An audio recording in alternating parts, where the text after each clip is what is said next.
Hi guys, I think I'm about 7 minutes late actually, so my kid's fault, that's not my fault. End of term for one of them, so that's really exciting for her. I have to say, an 8-year-old sense that that time's gone really quickly, which is incredible for an 8-year-old to feel that a year's gone really quickly. But then again, they do love their teacher, so yes, they fell in love with their teacher and she's been amazing. So on to the menopause. Yeah, today I want to talk about that whole perimenopause and how hello, how are you? How you kind of deal with it, because you can get these bouts of sudden feeling really, really down, irritable, lack of motivational. I've got it written down here so I don't forget. Increased tiredness. And I think, what we forget is that all these things are linked. Anything goes internally, especially with the stomach. If you have any illnesses in the stomach, like gut problems, candida, irritable bowel syndrome, that's where your other brain is. So it's connected to the brain. So it's like basically your serotonin level will go down, that endorphins that you need to pump up, and dopamine. This is all connected. So it's really, really, really hard to kind of get through it and for people to understand, and I think some people it can be on so many different levels how affected you are, and I think it's really hard for women as well, because some women do give up their careers to be at home looking after, let's face it, the husbands, so they can go off and have an incredible career and support them. What is the saying? Behind every amazing man is a strong woman. So they choose to give up their careers, and then if you're working like I've always worked, it's struggling. So I think you're going to be exhausted and you're going to be pushed. But if you do give up your career, I think you do get to this point, and then you hit your hormones and menopause and you feel lost and you think, oh my God, who am I? What's my purpose? And I think what happens when your kids start to go off and they've got their own independence and they don't need you, what do you do? And that's when people start looking around and thinking, God, I feel quite lost. I think women,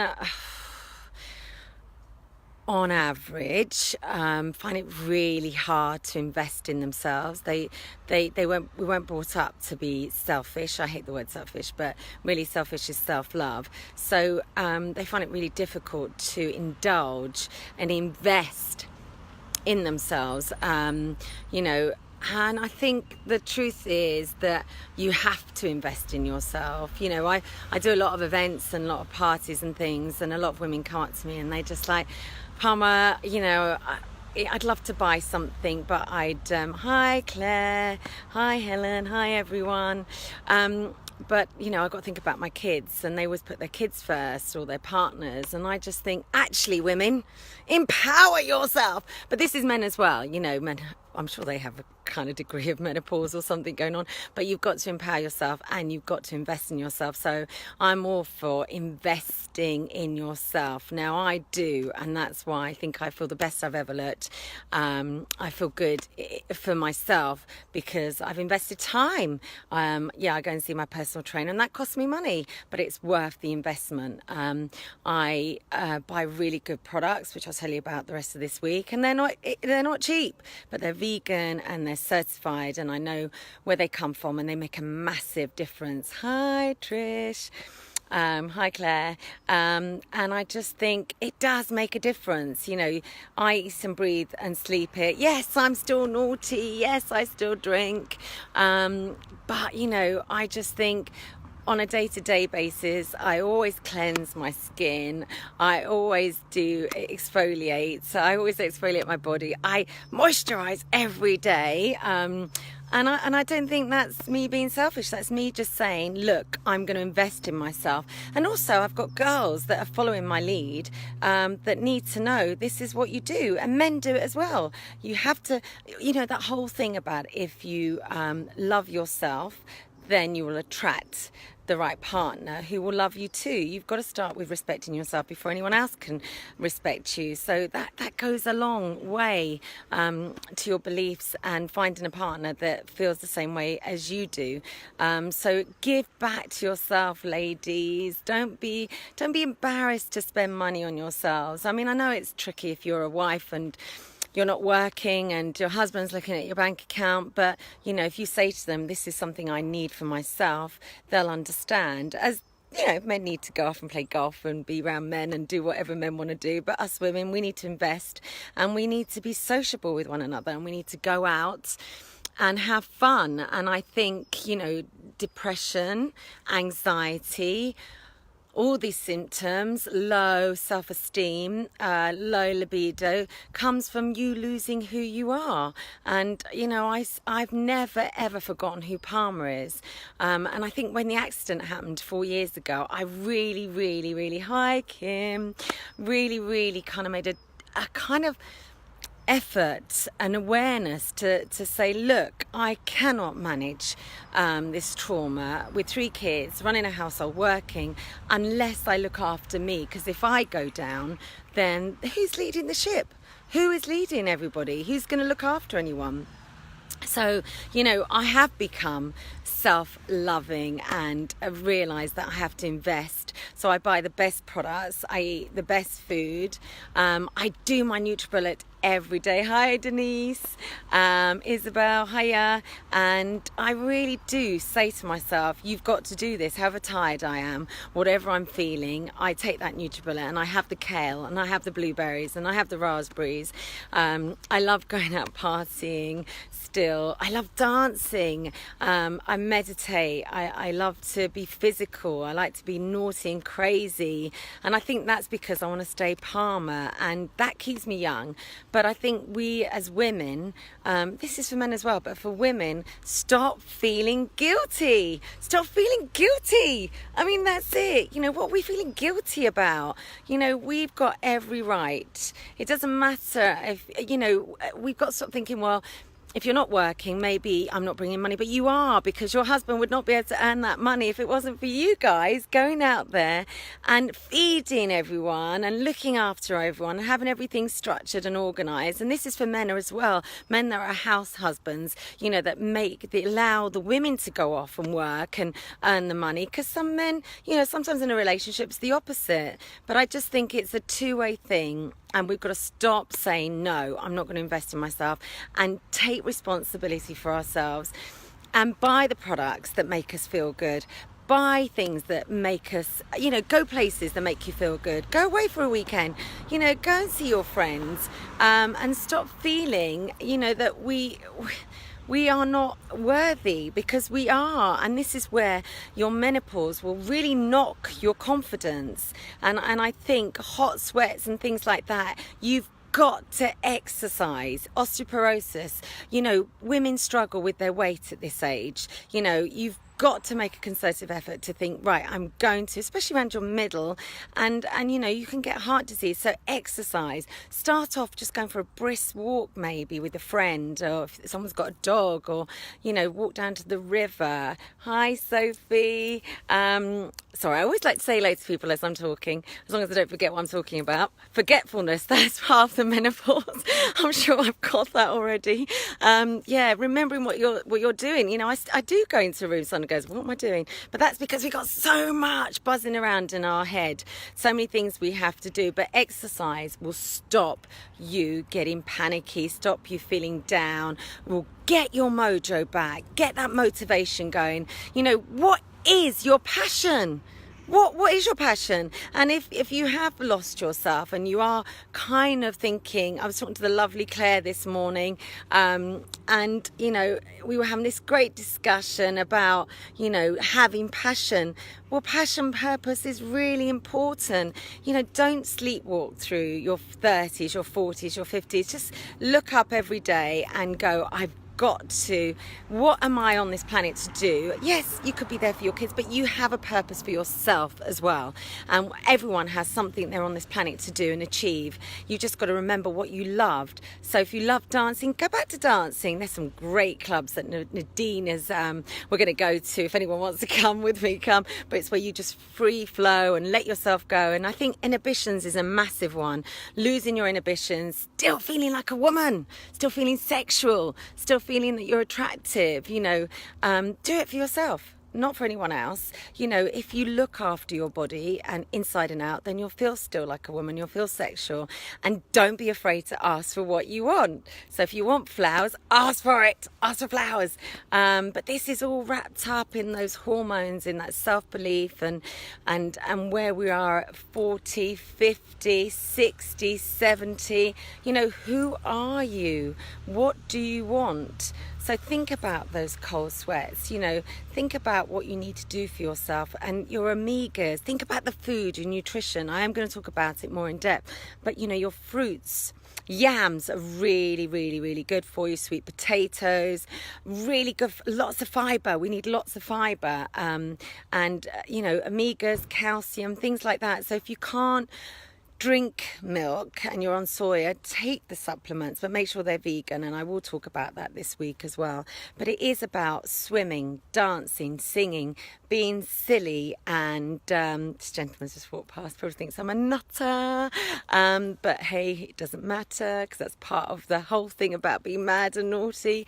I try and challenge myself every year. I try and challenge myself every 2 months. I try and, you know, I can't swim, so I've got the lovely Stuart that's going to teach me, so I need to crack that. That's just my fear, and I try and set myself my challenges, or I say, right, okay, this is not what I can't do. This, let me do this, let me focus on that. We've all got weaknesses, but we can turn them into our strengths. So really make a concerted effort to think, what is it that I want to achieve? What do I want to do for myself? You know, it's not about being selfish. It's called self-love, and your kids will appreciate it. Just stand there and say to yourself, I'm going to go away for 10 minutes, soak in a bath. I mean, that's so nice. I'm going to listen to this podcast, webinar, or I'm going to meditate, or I'm going to go and do yoga or do a class. It makes you feel good, and the longer you keep doing those things, the better you'll feel, and those endorphins will keep moving around, and you won't be affected so much with the menopause. So with the thrush and everything I was talking about, make sure you're really conscious of what when you're in a bath, what you're sitting in, what you're using, what soaps. pH balances, our pH balance is 4.5 to 5.5. Think about it. You know, I was recommended all the time for all the issues I had down below steroids. Steroids are bad for you, and they will just have a knock-on effect to give you something else, but also worse than that, they thin the skin, so you don't want to be using it. So really think and be your own doctor. Be your own doctor. Research your own you know, products, and look and see what sulfates are in there, what parabens, what they're using, and really think, you know what, this is my body is a temple, and I'm going to look after it, and preservation is key, and that is mental, physically, eating, everything you're doing, your well-being, and you'll feel so much better. It's a hard place to be. We still want to look good, of course we do, and I can assure you it takes hard work and determination. I've been working on this for a long time. And when I was growing up, because my parents are Sicilian, I was told you're just going to be this big, enormous lady when you're older. And maybe that was a big issue for me. And I suffered with a lot of stuff when I was younger, with bulimia and anorexia, and it's not worth it. You just want to look after yourself. And when you get to this age, you just want to eat well, be naughty when you need to, go out with your friends, go out with your partner, have fun, but don't get so intense. Stay calm, take the right medication, as in healthy nutrition, no pills. Let's try and do it all naturally, but definitely exercise. And actually, when you join a community at the gym or at yoga, that is key, because it makes you sociable. So if you are a little bit lost and you don't know who you are and what makes you happy, and you're fearful to change, go back and rediscover yourself and find out what you love, because when you stop to think, you will know. Even if it's the anchor is music. You know, when I'm cooking and there's so much going on in the house, I put on my own music and I just listen to music in the headphones. And I'm not being rude, and I always say this is my time, but it just makes me feel good. Go out, go for walks. Like I say, do what makes you happy and don't care. We don't get to be mature and wiser by worrying about people's judgment, because everybody's in the same boat, everyone. And actually, I was going to say about, there is a book out there, I think I might write one myself. Andrew McLean's just got a book about I'm menopausal and I can't remember what it's called, sorry, I will write it, that's terrible. Claire told me this morning, and then I was thinking about, because she lives in the area, so hi. You can, sorry about that, someone just phoned me. How dare they phone me when I'm on Facebook Live? Yeah, they're really good books that you can read. But, you know, this is us taking ownership. This is us taking control. And you will, you know, be affected. But it takes time, and you've got to just keep saying to yourself, keep giving back to yourself, keep loving yourself, and you are worth it, okay? You are worth it. We work hard, us women. Let me just check my notes. I'm just going to kneel down now and just check my notes. So it can give you brain fog. It can make you very frustrated. We talked about that. Yeah, so we have to really, really be mindful of all those things. I'm just going to turn the page. So yeah, we talked about exercise. So exercise stops bloating. It will help with weight loss. If you've got candida, which I had as well, irritable bowel, just think about the alcohol you're drinking. But what I tend to do now is do drink alcohol. Prosecco kind of affects me the most for some reason, but that's the acidity, I think, as well. And I think that used to give me a lot of cystitis as well, so that was horrible. Yeah, to release those good endorphins and think about what you're drinking, and maybe do like 3 cleanses a year just to cleanse your body, where you actually go vegan, no alcohol. Coffee really affects you as well. Alcohol and coffee can make you depressed anyway, so it's that natural sugar you're looking for, the stevia, so you don't get that hit all the time, the roller coaster of emotions. So food we talked about fibre, vegetables, yams are amazing, yam, and actually there is a really good equivalent if anyone wants it to private message me, instead of having HRT, yeah, that's right, to have a yam equivalent that my dear friend Becca Isherwood told me about, but I didn't ever go and see the lady, but I've kind of self-done it myself. Sweet potatoes, I eat bucket loads of avocado. I love avocados, and I don't fear about the fat in them. I just think they're really good fats. So yeah, just really be conscious of thinking, what does your body need? What do you like doing? Who are you? And, you know, we're only 40, 50, whatever you are, even if you're 60, 70, this is your life. Don't let anyone define you. Don't let your kids define you. Don't let your partner define you. Don't let anyone control you. Don't let anyone judge you. Do what makes you happy. Like I say, we've invested a lot of time in people, and we're always going to invest time in people because that's what mothers do. We're nurturers, and fathers if you're watching as well. But ultimately, men and women, we should not be defined by anyone else, and we should do what we want to do and make ourselves happy. So go and think about what makes you tick, what makes you happy, write it down, mind map it, and then just do it again and again and again and again. Repetition, because once you find those anchors, you are set. And if anyone wants any coaching, I'm doing coaching online or anything, please contact me as well. But if you want just to have a chat, I can chat to you as well. So I love talking to people, I love networking. But yeah, I'm just like everyone else. I've been working so hard on myself. Self-development is massive. I'm dealing with a lot of stuff which I'll divulge as we go along, but you know, no one's perfect, and you know, we've got to forget about our insecurities, look deep inside us, and literally just think, this is who I am and I'm proud to be me. These are the things I love. And surround yourself with beautiful people inside and out. that want the best for you, because actually that's all we want to be, is the best version of ourselves. So I'm still on my journey and I'm still working on it, but I feel, like I said, I'm curing a lot of my own things that I've had, and I'm healthier now. I am naughty sometimes. Yes, I am. Of course I am, because naughtiness is good. But as long as I have the awareness, and as long as